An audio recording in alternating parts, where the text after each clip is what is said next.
नमस्कार मैत्रिणींनो, इथे मी 1 किलो कैरी आणलेली आहे। आता ती मी स्वच्छ धुवून घेत आहे। ती कैरी खूप मोठ्या आहेत। मोठ्या कैऱ्याला खूप मगज असतं, म्हणून मी मोठी कैरी आणलेली आहे। आता कैरीची साल काढून घेतलेली आहे। आता आपल्याला कैरीचे मोठे असे काप करायचे आहेत। बघा, तुम्ही बघू शकता मी कसे काप केलेले आहे चाकूच्या साहाय्याने।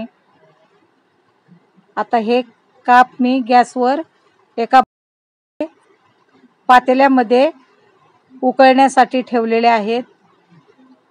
हे आपल्याला 10 ते 15 मिनिटे उकळून घ्यायचे आहेत। आता इथे एक गाळणी ठेवलेली आहे, तर मी ते पाणी गाळून घेतलेलं आहे आणि साखरेमध्ये मिक्स करत आहे।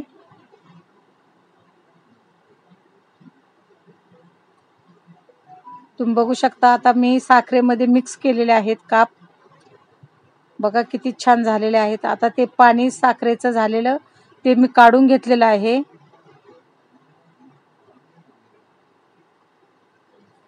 एकदम छान झालेले आहेत आपले कैरीचे काप।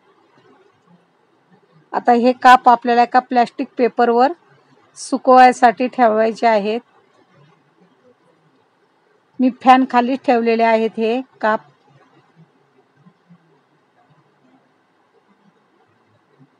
तुम्ही बघू शकता अलग घालायचे आहेत काप। बघा, अशा प्रकारे 3 दिवसात असे काप तयार झालेले आहेत। मी 3 दिवस पंख्याखाली ठेवले होते।